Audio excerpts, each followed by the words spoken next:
Hello, everyone. I'm Gary, I'm John. and we're Two Two Bros Bros Doing Shows, your wrestling podcast. So, we want to update everybody on everything we know on Seth Rollins, Fastlane, and potentially Elimination Chamber. Yeah, so let's get down to it. Let's get down to it. Okay, Seth Rollins visited the WWE doctors at Titan Tower the other day, and his leg was examined, and it went from 6 to 8 months to 8 weeks.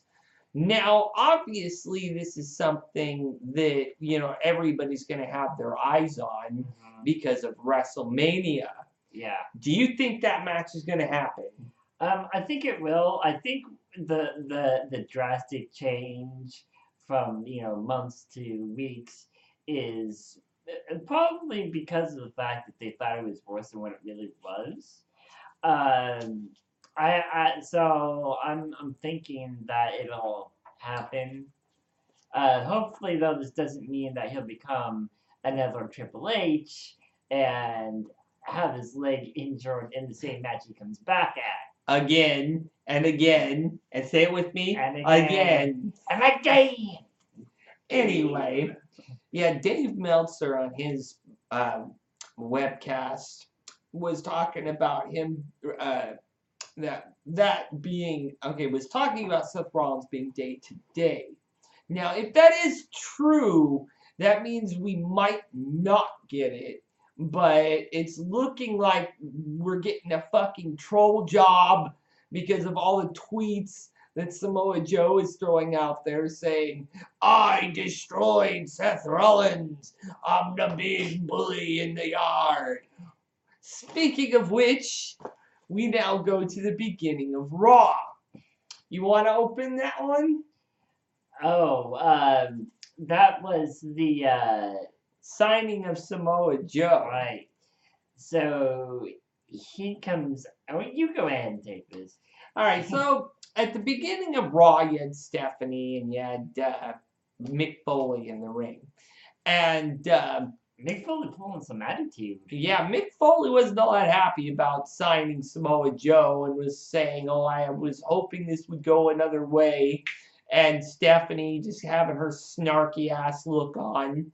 Point being, they had a contract for him open on like a table, like where they had do those stupid contract signings. Yeah. And trust me. And he was saying, I'm putting the entire locker room on notice. The Destroyer is here.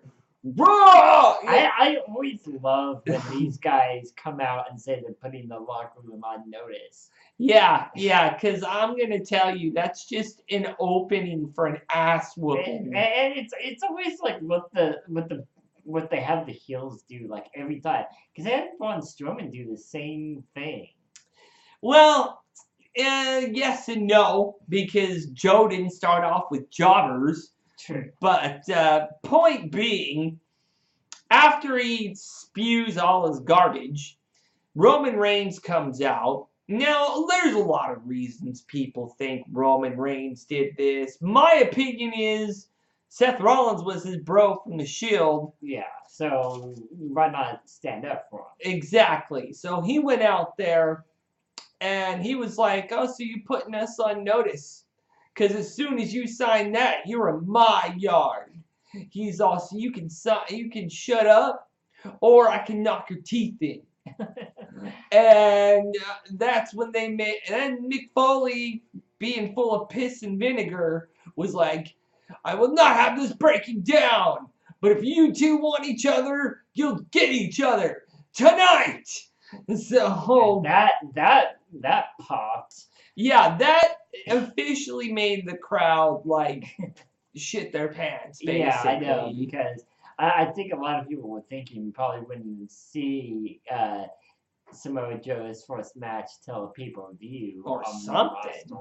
But yeah, hey, it's Samoan versus Samoan. It's proper. Yeah, and to those that don't know, Samoa Joe is not part of that same Samoan dynasty that Roman Reigns is.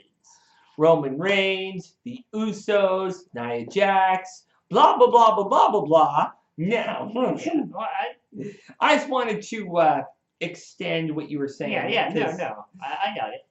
Anyway, after this segment, we had Chris Jericho come out and talk some crap about Tom Brady. Say How he's like, dare you name yourself the greatest of all time after winning the Super Bowl the other night. And then he was like, you can't do that. You know what happens when you call yourself the greatest of all time? And you're not Chris Jericho. You go on the list. But seriously. That was great. Yeah, I mean, that was so funny. And after spewing more garbage about what he was going to do, suddenly Goldberg's music just pops up from out of nowhere. Large pop, again, from the crowd. Yeah, totally something no one, I think, expected to happen. Well, it was rumored he was going to be there, but not in what capacity. Yeah. So he showed up. And he's like, Jericho was like, you know what happens when you interrupt me while I'm talking? And then he just grabs the list from Chris Jericho, swipes the pen from his hand, and puts himself on the list. And then Jericho's like, you can't do that. You can't put yourself on the list. And he's like, I just did. Yeah, that was hilarious when he did that. But something came from this, though. Yes. Really, the big part of this was that, after the crap talking was done, he looked at Kevin Owens and said, I have been wanting a match, and I hear you have an open card for Fastlane. So he challenged Kevin Owens to a Universal title match at Fastlane. Kevin Owens was none too pleased about that idea, but he wasn't too pleased about it because it was Chris Jericho who accepted for it. Yep. And the fact, I mean, that there is going to be what splits those two and causes the best friends to not be best friends anymore. Yeah. Because he's going to cost him his title, and then he'll probably won't even get another title match. Because from what we know, Goldberg's only scheduled for 3 matches, which means that match at Fastlane's the second one. So unless they sit there and add more matches, I don't think that's Kevin Owens isn't going to get a rematch. He might, it would be interesting if he actually ended up going after Chris Jericho's U.S. title. That would be stupid. That would be taking a step down. I know, but I mean, think about it. Chris Jericho had, No, in my opinion, the one who deserves that title is Sami freaking Zayn. Agreed. And let's get to that. So later on in the night, you had a U.S. title match against Chris Jericho and Sami Zayn. Looked like it was going to be a straight-up match up until Kevin Owens super kicked Sami Zayn while the ref wasn't friggin' looking. So sick of interference. I know. Dumb. Come on, say it with me. Dumb. Now, unfortunately, because of getting super kicked and everything, there was such a great match which was wasted because of the fact that... And again, just, make Sami Zayn look like a failure. I know, right? This guy has wrestled so many great people in NXT and then comes up to the main roster and gets shit all over. Yeah. That's just wonderful, WWE. Just make your greatest talents look like garbage. Man, I pity the fool who's on Raw. Anyway.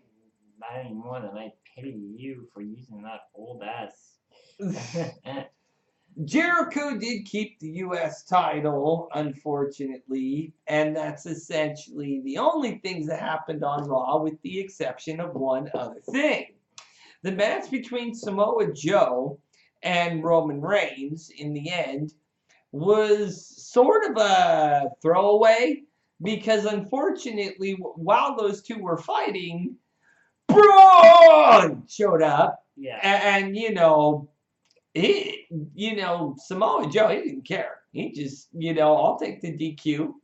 And what happened was, Samoa Joe was laid out. I think it was a Superman punch, or was it a drive-by and a Superman punch? Yeah. Well, what happened was, he was laid out, but he ended up recovering, and actually he didn't get. It wasn't a DQ. He actually got the win because Braun Strowman interfered.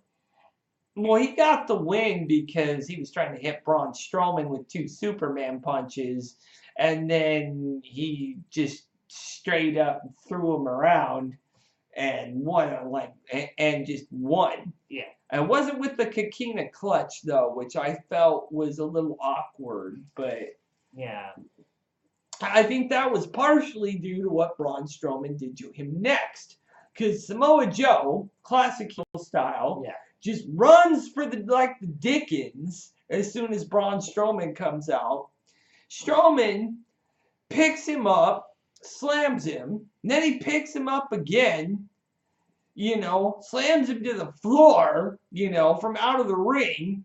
Then he picks up a set of steel steps, hits him with the steel steps right in the head, just classic 2K style, and then picks him up and throws his ass through the guardrail with everybody saying in the fans, and you can't bleep this out, freaking, thank you so much, writers of Raw, but you ain't gonna bleep out when everyone's saying thank you, Strowman. The whole crowd is like, thank you, Strowman. That should give you a clue, WWE. People don't like Roman Reigns that much. Yeah, Kevin Dunn. Kevin Dunn. Get the picture. When somebody likes a big fat guy whose beard is bigger than the one on Duck Dynasty, maybe it's time to rethink your thought process. Just a little bit, Just turn Roman Reigns heel. He's better as a heel than he is a face. I say turn all the members of the Shield heel, get them back together, and have them screw people over on both shows. But, that's just my personal opinion. Do it during, a dual pay-per-view, like WrestleMania. Right. But, I mean, the fact that happened was just crazy. Now, there's just a few things on SmackDown I wanted to go over, but I was a little underwhelmed by SmackDown going into a pay-per-view, but they really only had 2 weeks. So it's kind of hard to prepare for a pay-per-view in 2 weeks. Now, first of all, last week they claimed, this is going to be Randy Orton and John Cena's first meeting on SmackDown Live. Well, I looked it up. Here's the thing. Technically, it's their first meeting with SmackDown having the word live in it. But it sure as hell ain't their first meeting on SmackDown. Yeah. So I don't even know why they wanted to say that. I know, it doesn't really make any sense. I mean, big whoop, it's the first time people seen them live together on SmackDown. And but it's not the first time that they've been seen live together on SmackDown. And this on just WWE, period. Well, this is my problem, though. How are you going to say something is for the first time on SmackDown Live when you're celebrating the 900th episode of SmackDown on SmackDown Live? You can have it one way or you can have it the other way. You do not get it both ways. So, I mean, talk about troll jobs, right? But getting to what happened on SmackDown, you had a decent Fatal 4-Way to start it out with Dean Ambrose, and The Miz, Baron Corbin, and AJ Styles. Baron Corbin won by giving I'm telling you, man, he's gonna get a title this by year. tearing it up on freaking AJ Styles. I know, and what's his finish?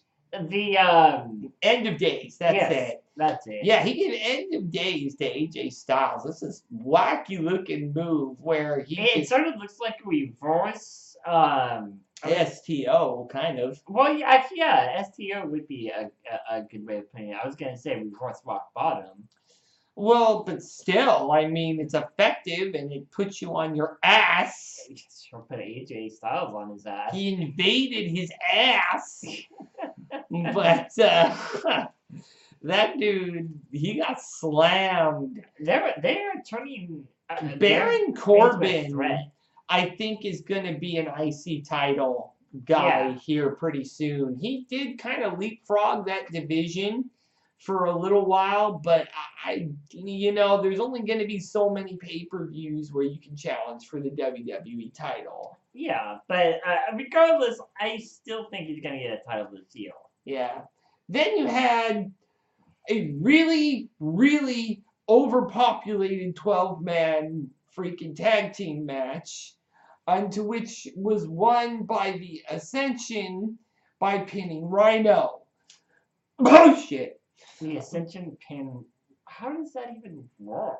Victor pinned Rhino. That's how it ended. No, I know, but like, hey, wow. The Ascension were a good team in NXT, so maybe they're giving them some credibility. Yeah, well, now that they're no longer looking like the next Legion of Doom, and actually you're giving these guys their own freaking gimmick. No, the next Legion of Doom is the Authors of Pain, but I cannot wait till those guys get on the main roster.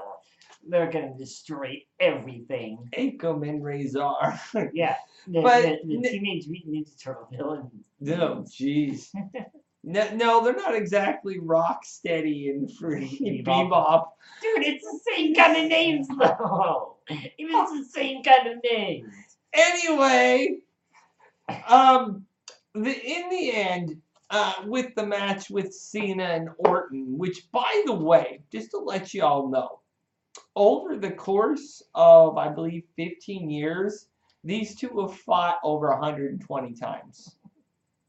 120 times, which includes Raw, SmackDown, pay-per-views, and even house shows.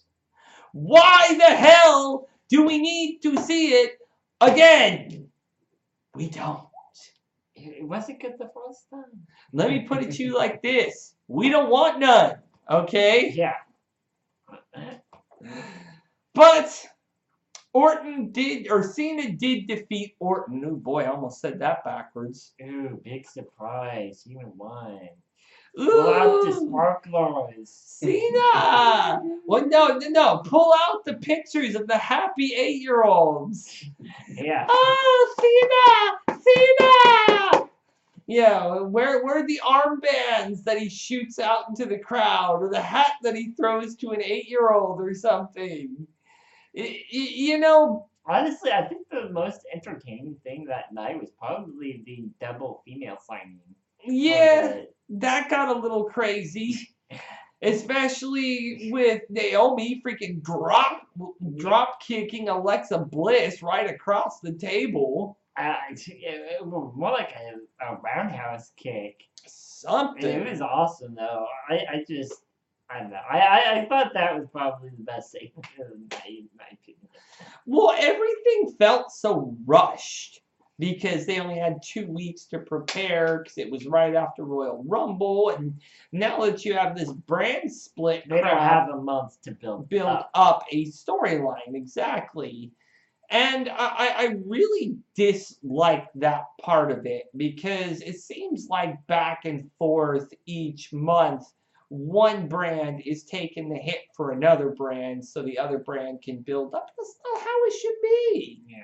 Just make every pay-per-view dual branded and give us a friggin' Night of Champions every damn pay-per-view. That would actually be I never actually thought about that. That'd be kind of a kick-ass idea.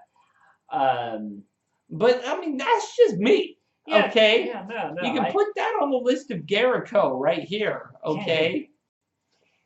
But yeah, I mean the women.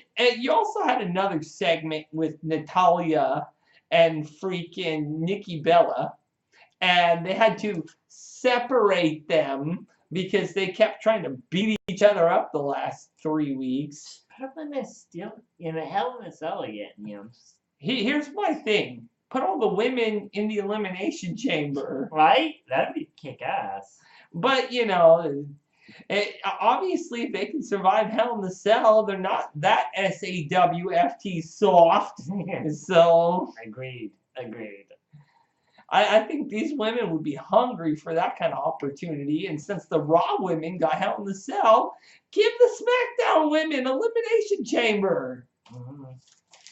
Like, I'm not Kevin Dunn, but stupidity doesn't have to live everywhere in Titan Tower. I mean, I don't know if stupidity became like hereditary or like a virus, but damn, come on, people, use your noggins. I mean, I don't know if everybody did that little fucking headbutt that Goldberg did that busted his head open or what. And gave him a concussion, made him have to repeat himself 3 times. Hey, wait. I mean, come on. It's like rerouting.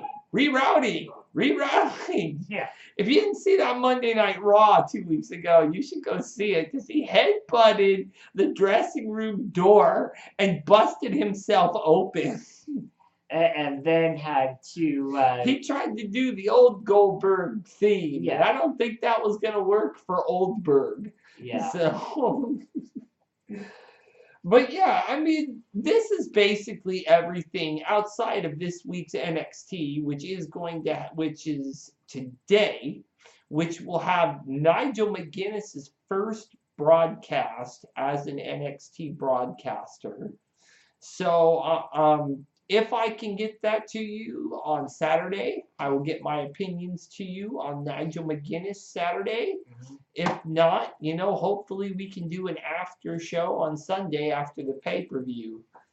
So, as far as everything else goes, I'm Gary. I'm John. And we're signing out.